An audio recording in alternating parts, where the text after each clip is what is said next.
everyone, and welcome to the Free Range Diva. Something a little different today. I want to show you my plant collection that I have here in my home. Now, I live with my mother, so everything that you see here is pretty much hers, including the first 4 plants that I'm going to show you. They were given to her by a family friend for Mother's Day, but since I take care of them, I thought you might be interested in seeing them. So that's what we're going to start with, so let's get going.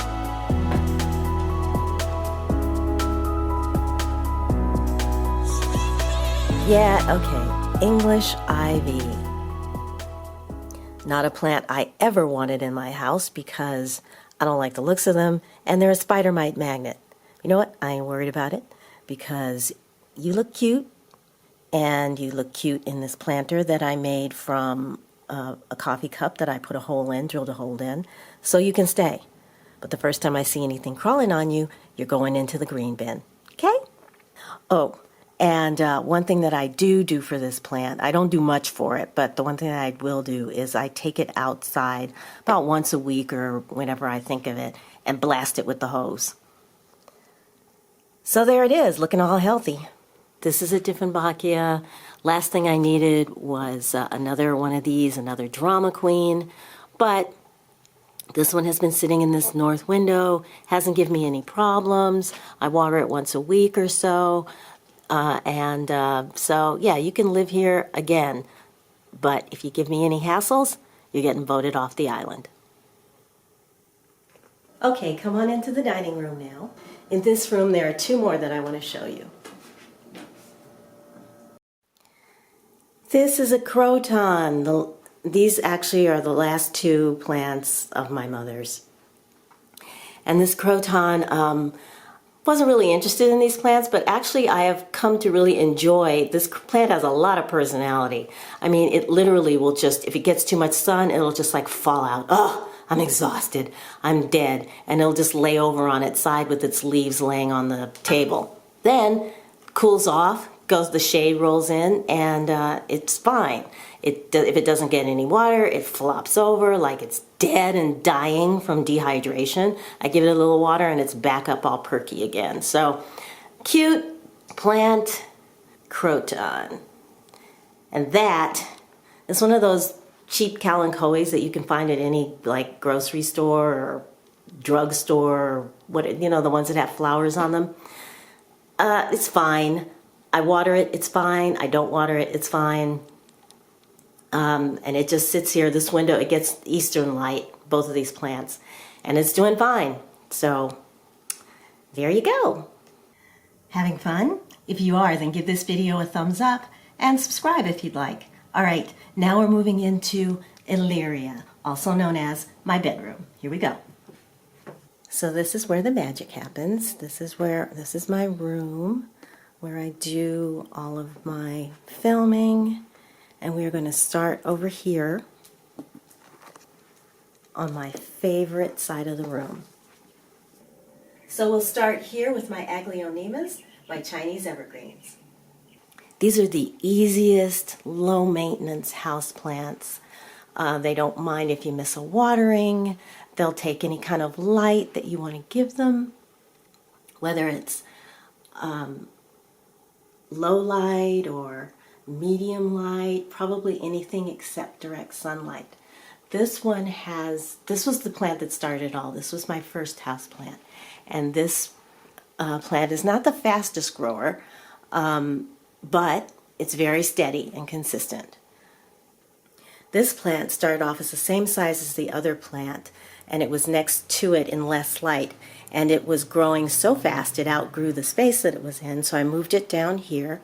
This is the Silver Bay, and this plant has been knocked over twice and had to be put back in its pot, and it's still perfectly fine. I mean, it's been growing like crazy. You see that's a new leaf coming in right there, and this is new as well.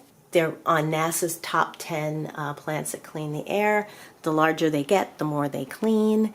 And they have a small root system, so you don't even need to pot them except maybe every couple of years. This plant, besides how big it is still in its 6-inch nursery pot. and the roots have plenty of room in there. The Aglio Nemeth is such an underrated plant, but it's my favorite plant to recommend if you're a beginner or you just want one plant because it demands so little but gives back so much. Okay, I'm going to pull down the shades. Starting here, this is a Peperomia clusifolia. This table, this is sitting in front of western window, so it gets late afternoon sun. And these are my Peperomia and Hoya plants sitting on this shelf. This shelf, by the way, came from Home Goods, and it was black, but all the metal in my room is bronze, so I painted it bronze. And those are my empties down there for the next empties video. All right. Yeah, Peperomia clusifolia has those nice succulent type leaves, likes the light, and doesn't require a whole lot of watering. You water, by the way, Peperomia and Hoya, you water when the leaves, like these leaves are quite stiff now because I watered this yesterday. When they start to get soft and kind of flimsy, then you know it's time to water them again. Hoya carnosa, you've seen this one before, so this is where it lives. Beautiful Hoya with one variegated vine. Likes a lot, likes sun. Seems to really like this western window, and has been a really fast grower this summer. If I had to evacuate and could only take one plant with me, here it is. This is Hoya Ficii. I'll give you a close-up of these leaves. The variegation on these leaves is some of my favorite. Plant came as a 2-inch plug in coconut bark. And the first couple of months, it was just one rooted cutting that didn't, do very much because it was really concentrating on building its roots. Then around July 1st, I noticed that there was something growing out of right there. And what that something turned out to be was this beautiful vine. So this is what's grown this summer. And if you look right up here, that's a peduncle, so that's going to flower. And that is a peduncle. So it's grown 2 peduncles already. Yeah, I love this. This plant has just been amazing. It's rare. It's the most expensive plant that I bought. I think it was with shipping and tax, it came to around $30. And I got it in April. Hoya Ficii. Right next to it is this cute little Peperomia orba. This is the Pixie Lime variety. And this came as a little 2-incher, and it's been growing up a storm. And it's just cute. The nice thing about Peperomias is that they don't get really big. Most of them, some do. But these little varieties will stay small, compact, and so they're great if you don't have a lot of space, but you still want something cute. This one is, the colors on this are chartreuse, and it's just adorable. Here's one of its cousins, another compact Peperomia. I may have to take this down so you can see better. There we go. That is Peperomia Hope. Let's pull it down. There we go. And those are very succulent leaves. Again, this will trail and cascade, but it's not going to get really big. This plant shelf came from Amazon, by the way. I will link that below. My second favorite Hoya, which has already got a peduncle and is blooming, I'll show you that in a second. That's a little better. Okay, so yeah, that's Hoya lacanosa. I've talked about this in the video before, but what I wanted to show you is, where'd you go? Where are you? I just noticed a second. Okay, so I'm going to put this somewhere. I'll put this right over here so we can see better what I want to show you. That right there is a little peduncle that is getting ready to flower. This was on my list of my top 5 fastest growing plants right here. This will be in bloom very soon, so I wanted you to see what that is going to look like. these will open up, and the fact that this plant is getting ready to bloom just blows my mind. Very fast grower, beautiful plant. Let's put you back in your home. And a favorite Hoya. Okay, so moving here, this is a ZZ plant. Easy to care for, water once a month, maybe, depending on how hot it gets. Doesn't need a lot of light, can do fine in lower light, but give it medium to bright and it'll do even better. And this plant, I got it in like March or April, and it just kind of did nothing until first week of July when this showed up. This is a new shoot. It also put out a new shoot here and another one somewhere. Oh, right here. That's a new shoot as well. So it started growing, so awesome. And I love this, shallow I know, but I love this pot that it's in. So here in my bedroom, my aesthetic, if you will, is terracotta and cream because I want to mimic earth, sand, and stone. So the only thing I'm missing right now is cement, and one day I'll have cement planters. But yeah, that's why you'll see that. Hello! Moving on. This is propagated from the mother. This is a Philodendron Brazil. And I'll show you the mama plant in a second. This has new growth right up there. That's new. And a new little leaf right there. Aren't you cute? This is also another, I divided my big Maranta plant. So this is just sitting here kind of, chilling after being propagated. And I'm going to move that into my bathroom. This is a Philodendron cordatum. This is, whoops, there we go. It is the neon cordatum and chartreuse leaves. This will be vining soon, so I'm looking forward to that sort of cascading down from this planter. And here's a plant that you've seen before, and this is, here we go, Tradescantia variegated, Fluminensis variegata, variegated Tradescantia. So this is green and cream, and this was also featured in my fastest growing houseplants video. This is a pothos cutting, and you will see more of those all around the house because the big pothos plant that lived in the sun porch was dying, so I cut everything off of it and propagated it. Maranta, you've seen this before in my fastest growing houseplants, and it's doing fine since the division. These are Sansevieria. The two on the ends are jades, and the one in the center is black star. Slow growers, but there has been a little bit of new growth.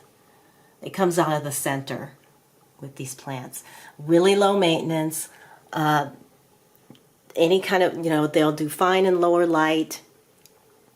And these are one of the few houseplants that actually produce oxygen at night. So it's great to have them in a bedroom, for sleeping because you get more oxygen. And this is the last section. We'll start up here. This is another propagated pothos plant. And below it, Scindapsus pictus. This variety is exotica. You'll see this listed at your local nursery or online, usually as a pothos, like a silver satin pothos philodendron concoction, but this is a Scindapsus. Look at that leaf. I don't know if you can, maybe if I get really close you can see that it has iridescence, maybe? If not, I'll take it outside and give you a close-up of it. But this sits on my nightstand next to my bed, and it can take a lot more light than what I give it. It will grow faster, but I really want it to stay on my desk as long as possible. Maybe eventually it'll cascade down over. But yeah, I love the variegation on this plant. Moving up, the mother Philodendron Brazil that you saw on the other side of the room. This plant was really big when I got it, and so I did take some of it off. But now I think I'm just going to let it grow and see how big it really is going to get. But it's just, you see the leaves are chartreuse and green. Look at that. I mean, and each leaf is different. Look. So each leaf is like its own painting, has its own story. And you'll usually see this in the background of my videos because I sit in front of this area to shoot them. Philodendron Brazil. And philodendrons are really easy plants to take care of. You know, they're very hardy, and so they don't require a lot of maintenance, which brings us to the high maintenance diva of the bunch, which is my, there we go, better shot. Peace lily, spathiphyllum. What can I say? It's produced a lot of blooms. It was sitting on the other side of the room in front of the north window, and it was blooming all the time. But I wasn't getting a lot of leaves. So since I moved it over here, it's actually produced a couple of new leaves. So there you go. Distilled water only for this plant, and water it constantly. It doesn't like to dry out. It will droop if it dries. Yeah, it's definitely high maintenance, so you gotta love them. This last room is the sunroom, and with eastern and southern exposure, this is the brightest room in the house. And this is the Dieffenbachia that you've seen. I had to do some pruning on it because there were some leaves on the low ends of the canes that were dying off, but otherwise looks pretty good. These are propagated from the big pothos plant that used to be here. The vines were turning to wood at the base, so there's a nice variegated leaf. So I had to cut, you know, everything back and save as much as I could. So these were recently moved into soil. That's why they're here. And then down there are some more that are currently in water. On this side of the room, propagations again. This, I went into Home Depot one morning and they had just pruned back a bunch of Tradescantia that they had hanging, and cuttings were all over the floor. They were everywhere. So I gathered up a bunch and brought them home and put them in water. And this is the result. Look at that bloom. I just moved this to soil a couple of weeks ago, and I'm actually going to put this in a nice pot and give it to a friend. Oh, this is the Tradescantia zebrina. Moving over here, Frizzle Sizzle. The succulent is native to South Africa. It has long, there you can kind of see, vines that curl in the sun. It goes dormant in the summer when it's really hot, and it will bloom in the spring, fall, and winter. And the flowers smell faintly of vanilla. But if it doesn't get enough sun, the vines will straighten out and they'll just lay over on the side of the thing like that. So this spends most of its time outside. If I start to see it uncurling, I will put it out there because this window is an east facing and that's south facing, and this needs 4 to 6 hours of bright sunlight, so it doesn't always get it up here. This crassula is the Crassula perforata, also known as the string of buttons. And again, this is another succulent that needs a lot of sunlight, so this usually spends its time outside as well. Interesting looking. I think this is also a South African plant. Of the succulents, I really like the crassula, the look of them. The varieties are kind of appeal to me more than, you know, any other succulent. As you'll notice, I don't have any more. This Peperomia obtusifolia you've seen before in my fastest growing plants. It is still doing amazingly well, sitting near this eastern window. Very succulent leaves and strong with an upright growth, although at some point I think it will bend over if it starts to get too heavy on top. This is the string of buttons, a senecio, and this plant and I've had a rough time with this plant, but I think I finally figured out how to water it. I wasn't watering it enough.